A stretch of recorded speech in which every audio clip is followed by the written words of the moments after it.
This conference will now be recorded. All right, welcome everyone. Hopefully, a few more people will join us to the April 3rd Southern California Sector Specific Drought Outlook. With that, I don't have a lot more to add to the intro, so I'll just hand it over to Andy for the presentation. Yeah, thank you for the introduction, Amanda, and welcome to our audience and those watching the video. This is the Southern California Sector Specific Drought Outlook. I'm Andy Hoyle, and today is the 3rd of April, 2025. So this is part of our effort to modernize drought early warning, where our vision is to create drought resilience for the nation's economic sectors. And we'll do so by delivering monthly sector-specific drought scenarios based on integrated and tailored monitoring and forecasting information. Our focus region here is Southern California, and the focus sectors are agriculture, water utilities, and public health. And we'll be doing this in the context of the greater Southwest United States because the water resources in Southern California are intimately tied to the water resources in the entire region. We've been doing this for several months now. We began in October, and we're following about a 6-week cadence. So today's presentation is being delivered on the 3rd of April, and our next presentation will be delivered on the 22nd of May, so next month. Now, our sector-specific perspectives are really made better by our engagement with our partners. So we ask the questions to our partners: what questions do you have about drought? And what are you considering? What topics are you considering related to drought and its cascading effects? So the presentation today will be in 3 parts. In the first part, we provide a global perspective where we discuss global conditions relevant to Southern California sectors. The second is a regional perspective where we will look at Southwest US conditions relevant to the Southern California sectors. And then finally getting into the sector-specific drought outlook, where we'll focus on public health, agriculture, and water utilities in that order. In terms of interpreting our sector-specific scenarios, we'll be providing confidence levels, high, medium, and low. And they're what you would imagine. With high confidence, we're very confident in an outcome because of close agreement among several sources of evidence. And if we have low confidence, then we have little agreement, and we're not confident in what is to come. Now, moving on here to the global perspective, and really before I get started, if anybody has any questions, they can use the chat box to do so.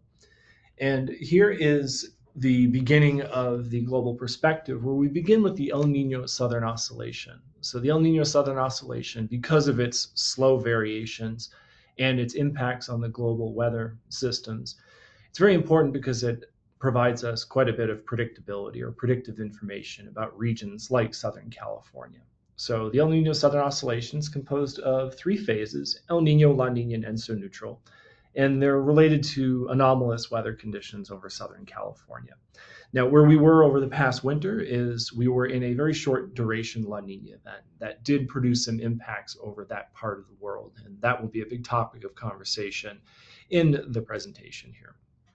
There are several different ways to measure the El Nino Southern Oscillation. Perhaps the easiest one is to use an area average of sea surface temperatures over the central tropical Pacific Ocean. In this case, this is called the Nino 3.4 region, or the Nino 3.4 index. Now, as we stand right now, in the last several months, we did meet the criteria of a La Nina event, and you can see that as the trace of the Nino 3.4 index fell below average and below the criteria that we used to indicate a La Nina event. But as you can see recently, those Nino 3.4 conditions have popped up around average conditions, marking the end of that short duration La Nina event. Now, this right here is from the NOAA Climate Prediction Center, and these are forecast probabilities of the El Nino Southern Oscillation, again, based on that Nino 3.4 index that I showed previously. The bars indicate the probability of La Nina, Enso neutral, and El Nino conditions. And as you can see, where we are right now in February, March, and April of 2025, Enso neutral conditions are favored, and Enso neutral conditions are favored all the way through the summer of 2025 in the Northern Hemisphere. So a neutral El Nino Southern Oscillation is forecast through this summer. Now, moving on here to the regional perspective, there's a lot to discuss in terms of conditions that have led to drought across the region and its downstream effects. So the key takeaways regarding current drought is that drought continues across Southern California and the Southwest United States. And conditions related to that is from October 1st to March 28th of 2025, Southern California precipitation was less than 50% of average and temperatures were in the top 10 percentile compared to conditions all the way back to 1951. And the third point here is that after exceptionally low precipitation to begin the 2024 to 2025 wet season, we did see several storms, and that brought precipitation closer to the average, closer being 50% of average. So we did have an increase in our precipitation, though not considerably so. Now we begin here with the U.S. Drought Monitor. As of the 1st of April, that's shown here on the left, and it indicates widespread drought remains in Southern California, though we have seen recent precipitation that has led to some improvements. That's shown on the right. One caveat here is that the U.S. Drought Monitor considers several different types of drought and their impacts. So it's an aggregate product that categorizes drought into several different categories. Abnormally dry, which is in yellow, all the way through these deeper red colors that move up to exceptional drought. And what we're seeing over Southern California and the greater Southwest United States is severe, extreme, and even some areas of exceptional drought across the region. Now, some areas of Southern California, like San Luis Obispo County, are abnormally dry. And there was some drought improvement in the last month or two just because of the recent precipitation. But all told, all the conditions in aggregate indicate a picture of some moderate, severe, and extreme drought across the Southwest. Now, looking here on the right, this is the 6-week change in the U.S. Drought Monitor. It indicates that over the last 6 weeks, we really haven't seen much in the way of a change, with the exception of some coastal areas of Southern California where there's been a one-class improvement. And despite that one-class improvement, we still see widespread drought conditions across the region. Now, part of the reasons for why we're seeing drought here are really poor precipitation during this wet season here. So two perspectives are shown. On the left, we're seeing precipitation percent of average, and this is for the 1st of October through the 28th of March of 2025.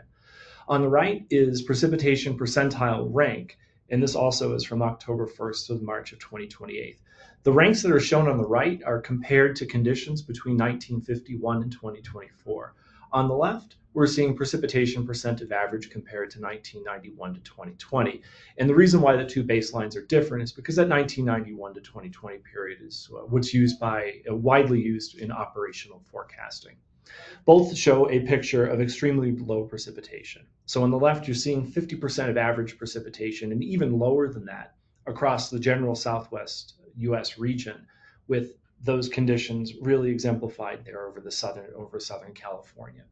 On the right, in terms of precipitation percentile ranks, you're seeing precipitation percentiles widespread in the lower 20th percentile and even widespread areas of lower 10th percentile.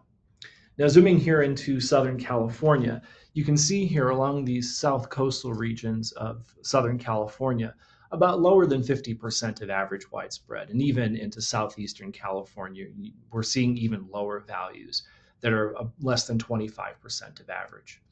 Now, considering conditions all the way back to 1951 and using a percentile rank to look at this, we're seeing these conditions in the lower 10th percentile and even lower 5th percentile. So historically, this has been a really exceptional season. Now, one thing to point out here is that even through, say, the middle of February, we were seeing exceptionally low precipitation in the lower 10th percentile. So here's an example from San Luis Obispo County, where after a precipitation event near the end of November, we saw virtually no precipitation in December, January, and even into the first few weeks of February. And after that, we did see some precipitation event that did bring a little bit of relief. I mean, relief is a relative term here, in which we saw precipitation, at least as of earlier this week, in the lower 20th percentile. Now, looking here at Imperial County, so further to the southeast, a much drier area than San Luis Obispo County, we didn't really see any notable precipitation events until March. So imagine this, where you're in a county like this, which is semi-arid anyways, and you don't get your precipitation season to begin until March. This is a really extreme season. So having those precipitation events in early March, we did see conditions in the lower 20th percentile, all told, considering conditions from October 1st to March 28th. Now, alongside this, we did see some extreme temperatures throughout the region and throughout this wet season. We tend not to see much in the way, we don't tend to see extreme temperatures during La Nina years. La Nina years tend to be along the lines of the more cooler winter times, but that's certainly not the case here. And using the same perspective as we showed before, on the left, this is a departure from average from 1991 to 2020. And on the right here, this is the temperature percentile rank compared to 1951 to 2024. And noting here on the right that we're seeing conditions in the upper 10th percentile of that historical distribution across the entire Southwest United States region. On the left here, we're seeing conditions of departures from average of greater than 1 and 1.5 degrees Celsius compared to 1991 to 2020. One important thing to note here is that along these coastlines from Santa Barbara County through Ventura and Los Angeles County, we actually did see conditions that were average and below average.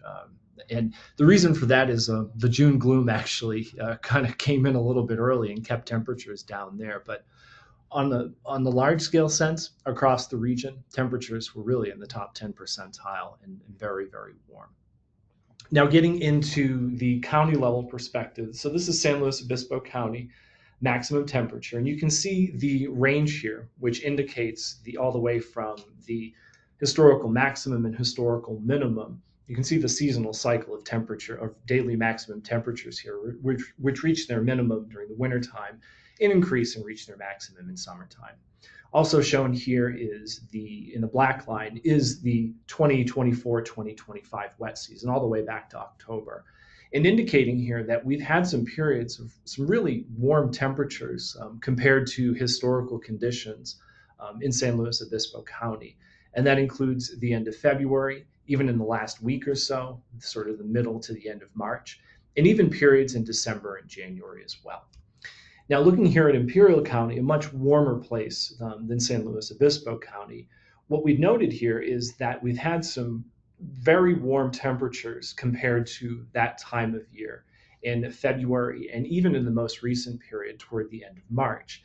And we're almost getting into summertime temperatures here, where temperatures popped up over 30 degrees Celsius across these areas. And in later parts of this presentation, we'll touch on this a little bit more about the likelihoods of really extreme temperatures, but it looks like the warm season has really begun here in Imperial County in southeastern California. Now, when it comes to water resources and water availability, we look here at snow water equivalent, which is shown here as a percent of median in these hydrologic catchments. Noting here that across much of the Southwest, where we saw exceptionally low precipitation, noting very low snow water equivalent across those parts of the region. Fortunately, better conditions closer to average further to the north in the northern Colorado River Basin, which we're pretty grateful for, but generally really poor conditions across much of the Southwest. Now, getting into forecasts relevant to drought, forecasts indicate that the 2024-2025 wet season in Southern California will end this week. And number two, drought is expected to persist in the Southwest U.S. through at least the end of June 2025, according to our colleagues at the NOAA Climate Prediction Center. And then finally, forecasts indicate increased chances of above average temperatures through September of 2025 across almost all of the Southwest United States. This map right here is a little bit intricate, but can be pretty useful. What it shows is, as a function of forecast time, moving from right to left, and as a function of latitude, the integrated vapor transport across or along the coast of California. And this is taken from a few days ago. We did this intentionally to show that the integrated vapor transport, which we use as a proxy for precipitation, was quite high as of the 2nd of April, so as of yesterday. Well, this is gone right now, and as you can see, these blue colors indicate a very low likelihood of integrated vapor transport, and thus a precipitation event in Southern California. This is really spelling the end of the Southern California wet season for 2024-2025, so we won't be expecting any more in any material change in our precipitation deficits that we've accumulated over this past winter. Here's another perspective of this. So what it shows is for each of these weeks, beginning from April 7th to 14th and extending all the way to April 28th to May 5th, the precipitation weekly mean anomaly or departure from average shown in the shading. And all of these brown shadings that you're seeing across the southwestern United States, I'm outlining the coast of California right here, that this is indicating below average precipitation and thus the end of the wet season for 2024-2025. So once again, not expecting any kind of recovery, at least in a precipitation deficit sense, across the Southwest and Southern California. Well, meanwhile, temperatures are expected to be quite a bit above average over the next 4 weeks. And this is indicated right here in these temperature anomalies across the Southwest United States. So noting here that temperature anomalies of between 1 and 3 degrees Celsius that are forecast to be widespread across the region, and of course for Southern California as well.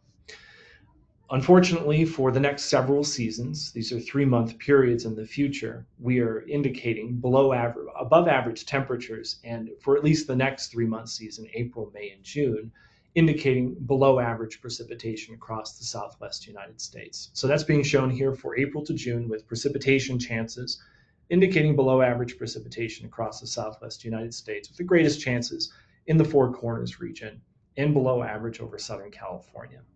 Over here on the right, indicating above average temperatures across the Southwest and, of course, Southern California, with the greatest chances in Southeastern California.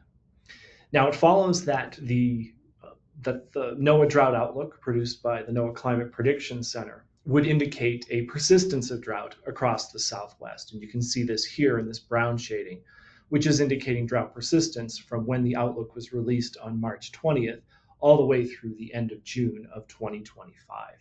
And throughout the entire Southwest region, in areas where we are not in drought right now, indicating a development of drought. And this is really relevant to New Mexico and southern Colorado. Now, looking ahead for Northern Hemisphere summer, so this is July, August, September of 2025. When it comes to temperatures, there's a pretty high likelihood of above average temperatures across the Southwest United States, which would help to exacerbate drought, make it that much worse because of the demand of water by the atmosphere from the land surface, any water that is remaining. In terms of precipitation, above average precipitation is forecast here across the Four Corners region. And the reason for this is because when we follow La Nina events, we tend to see above average precipitation related to the North American monsoon. This is relevant here to Arizona and New Mexico, but it has some relevance here to southeastern California and southern Nevada. And we'll have to be monitoring that pretty closely to look at the chances of conditions as we move forward through Northern Hemisphere summer.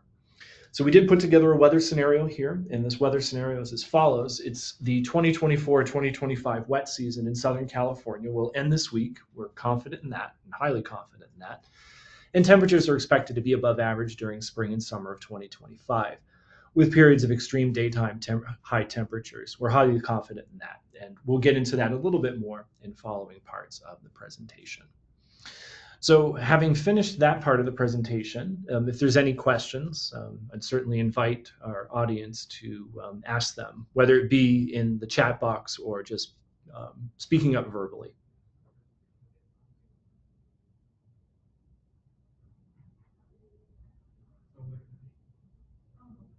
All right. Hearing no questions, we'll move on here to public health. So the first of the three sectors that we're going to cover today. When it comes to public health, we're highly confident in parts of the scenario that are being provided here. So poor air quality in Southern California are expected during spring 2020. Real quickly, sorry, I think Roger had a question. Maybe I'm wrong. I saw his hand go up. Yeah, so I had a question. I didn't see what number page it was, but it was dealing with when you were talking about the comparison over the last 20 years or since 1950. Yeah. In California. Yeah, we've got a couple of those. Was it a spaceship? Was it like this? It was like just use that one. Okay. So is that just a view of looking at drought and precip? I know it says temperature, but I'm thinking of the one that said precip. Might have been the slide before. Is that just looking at, there you go. Is that looking at just precip as if the West is going into drought, or is that a way of looking at increased aridification? Yeah, this is just relevant to this season compared to 51 to 2024. If we were to look at aridification, what we try to do is we try to take an area, say a county, and then plot that time series to see if there are any long-term changes in terms of precip. But from a map like this, I wouldn't advocate looking at it to try to get a sense of aridification. Okay, because I know we've been thinking about how to describe coming in and out of drought in the context of increased aridification, but this isn't that, right? Yeah, this is not that. Okay, thanks. All right. Yeah, thanks, Roger. Sorry I didn't see your hand go up. Well, it took me a second to figure out if it did go up or not, so that's all right. Yeah, I have the same issues myself. All right. So moving on here to the public health scenario. So poor air quality in Southern California is expected during spring of 2025 due to blowing dust and pollen, and during summer 2025 due to smoke from wildfires. We're highly confident in both parts of that scenario. And also, prolonged periods of extreme heat, especially in southeastern California, are expected during June to September of 2025. We're also highly confident in that, and we'll provide the evidence basis for this in the following slides. Where we stand right now in terms of air quality are good conditions, and this is a far cry from where we were in prior months, especially after the LA fires, where unfortunately we saw really poor air quality within those regions. But for right now, everything is pretty quiescent, and the precipitation looks to have quelled, or the recent precipitation has quelled some of the issues that we saw here. Unfortunately, where we stand right now, and this is pretty well documented in the prior slides, is the below average precipitation and above average temperatures have led to soil moisture that is very low in southeastern California, as well as the greater southwestern United States area.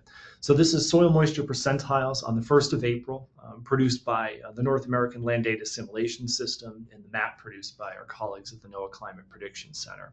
And they're showing soil moisture percentiles here, and noting that in southeastern California, we're seeing soil moisture percentiles in the lower 30th percentile, and even in some areas too, noting some areas in the lower 10th percentile too.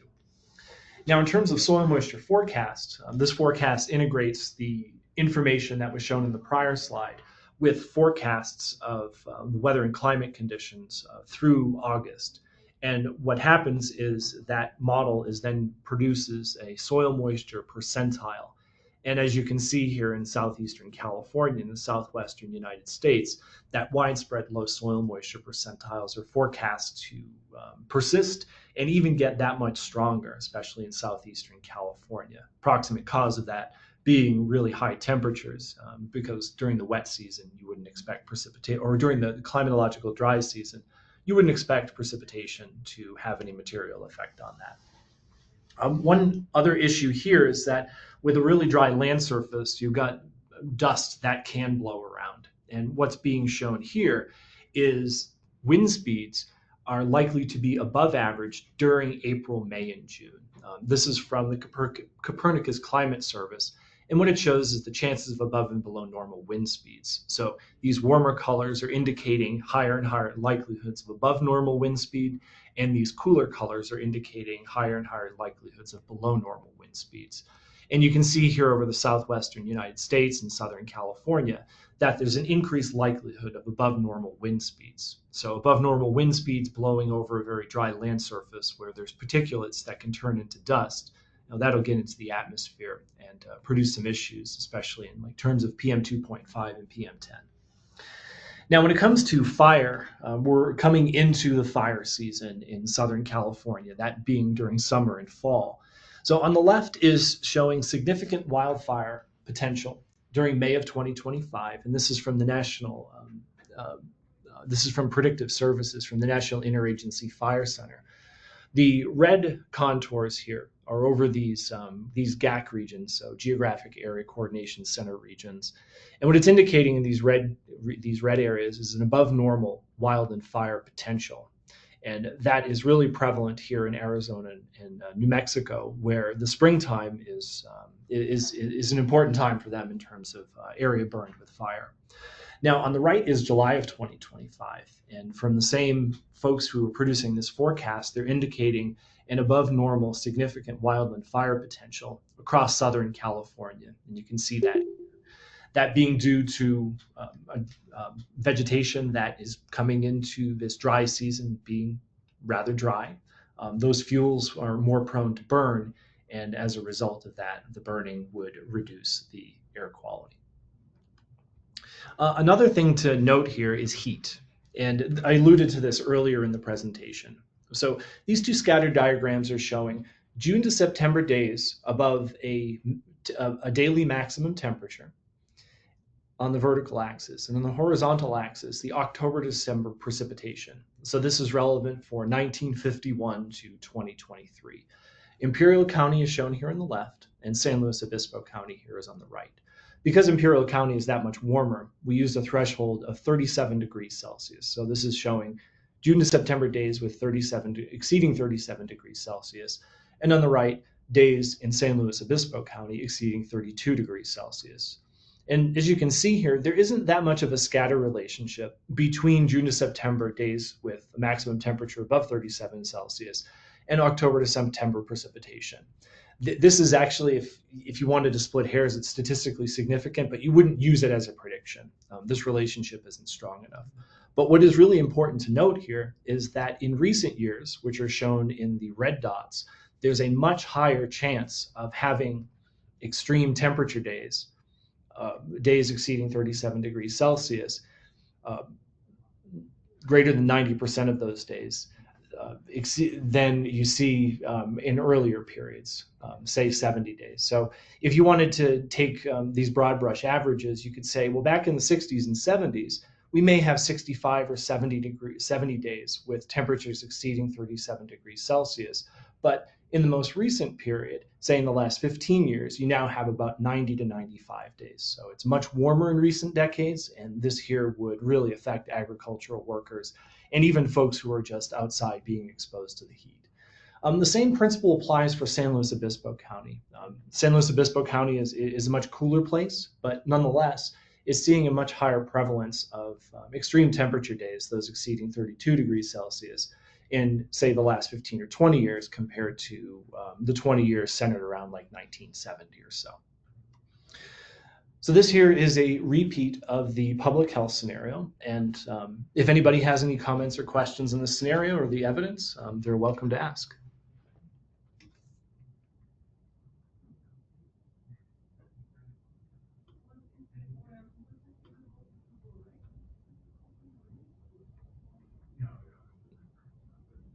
Okay, well, hearing none, we'll move on here to our agricultural sector.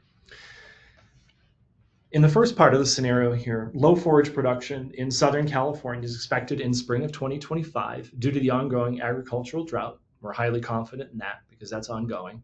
And extreme heat in summer of 2025 will hinder the productivity of agricultural workers, particularly in southeastern California, and we're highly confident in that. One thing to really note here is that drought is not just low precipitation. Drought is also the demand of moisture by the atmosphere from the land surface. And this is a perspective that shows this. So you may be familiar with the Eddy index, evaporative drought demand index. What it indicates here is the demand of moisture from the land surface by the atmosphere.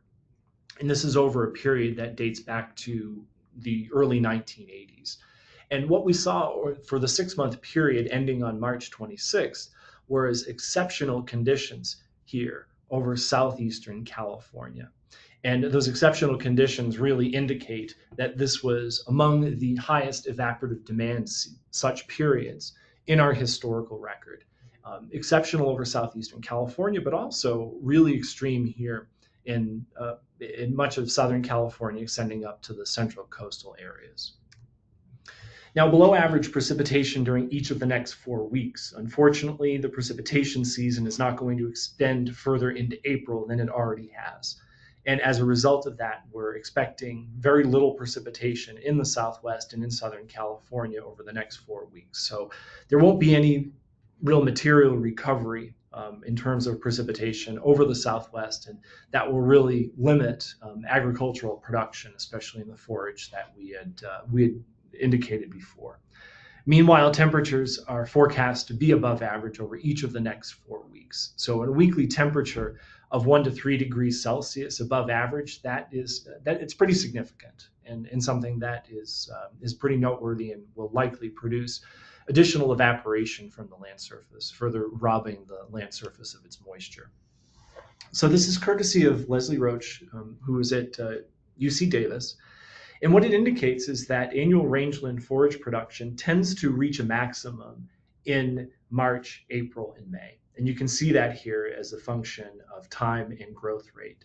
Unfortunately, here, it looks like this season will be quite limited in terms of forage production and will probably end quite a bit early just because there isn't enough moisture in the land surface to be able to support the vegetation growth. And this showing here the low soil moisture and low soil moisture percentiles on April 1st. So from Leslie Roach again at UC Davis, for San Luis Obispo County, forage growth is significantly behind schedule, and 3 to 4 inches of precipitation would be needed for forage to reach average production. Obviously, we know that's not going to happen. It's not going to be the case. And there we will see forage growth that is significantly below the average. For Imperial County, forage growth is also significantly behind schedule where it's not irrigated, with meager precipitation that's wet season amid large long-term deficits. So kind of getting back to the point that Roger was making before about aridification, where we're amid all these large long-term deficits, and this season certainly didn't help to alleviate that. I described this previously, but just wanted to highlight it here, is that extreme temperatures in the last 15 or 20 years were much more likely than, say, a 20-year period centered around 1970. So on average now, we tend to see about 90 days during June to September in which we see temperatures exceed 37 degrees in Imperial County, Celsius that is. So exceptional temperatures not only affecting agriculture, but agricultural workers and people like you and me who might want to go outside.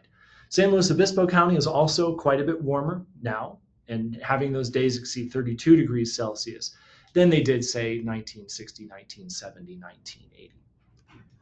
And this here is the agricultural scenario. Are there any comments or questions about our agricultural scenario or the lines of evidence to support it?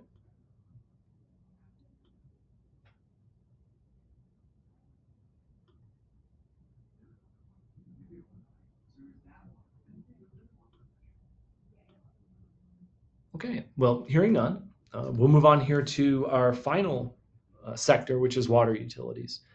So with water utilities, reservoir storage and groundwater levels are expected to be lower in October of 2025 compared to that of April 2025, where we stand today. Now, where we stand right now, and this is according to California Water Watch, is an excellent example and an excellent resource for us to use, is that reservoirs as of the 1st of April of 2025 are above average and statewide at 117% of average. And focusing on California and Southern California as well, conditions tend to be closer to the average. And that is really a result of prior seasons' precipitation. There's a lot of memory, there's a lot of inertia in terms of the water storage that we can see across California, Southern California included.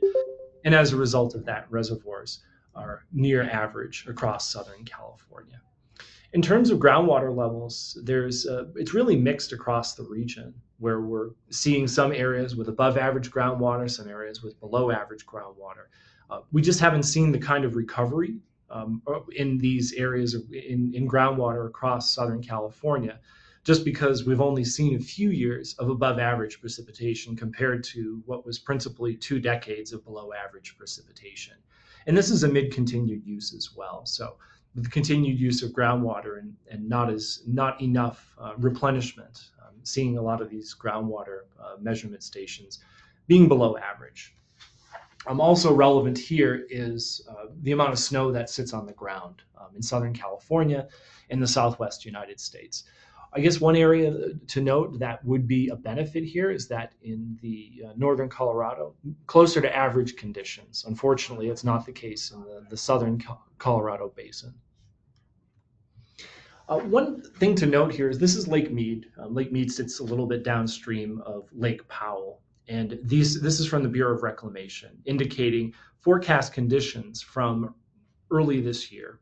And these forecast conditions are indicating here that we're generally reaching our maximum for Lake Mead, and then there will be a bleed off as a result of use, movement of water, evaporation, and that moving forward into the future over the next 2 years, conditions are not expected to materially be quite a bit above average. And in fact, you can kind of see because of the large spread here, which includes a lot of climatological conditions, that there's a wide range of possible outcomes, but generally not really getting up above the level 1 shortage conditions or likely to do so. That the central value within the spread of these potential forecast sits somewhere in the middle here.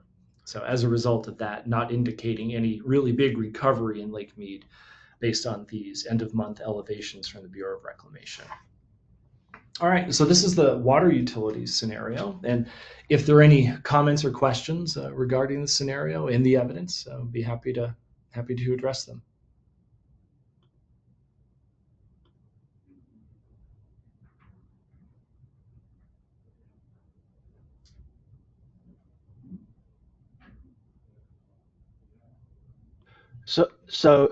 Hey, it's Roger again.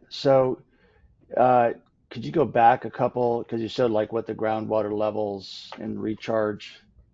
Yeah, I guess that one. Yeah. So, what is the kind of granularity of this? Like, can you look at individual specific basins, or do you just get a general? Could somebody zoom in on this and see, you know, what their basins look like in and around Fresno or something?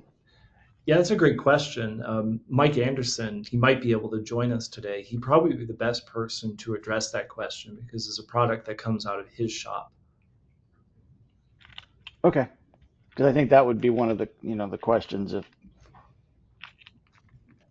I were a water utility, I'd want to know.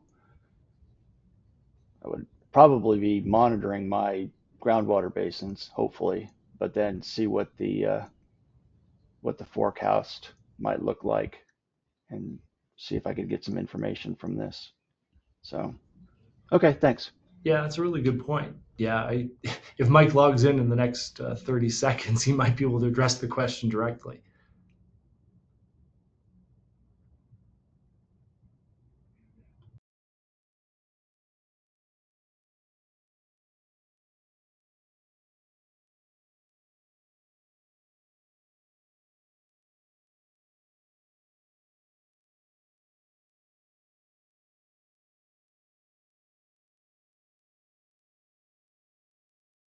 Any other questions for Andy?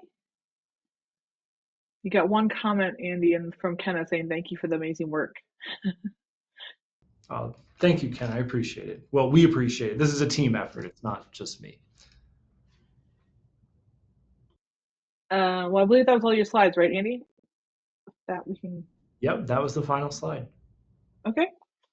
Well, that, I guess if there's no more questions, you always know where to find us if there are more questions. And we'll also be sharing this via email tomorrow with the write-up and the posting and all those things on the website.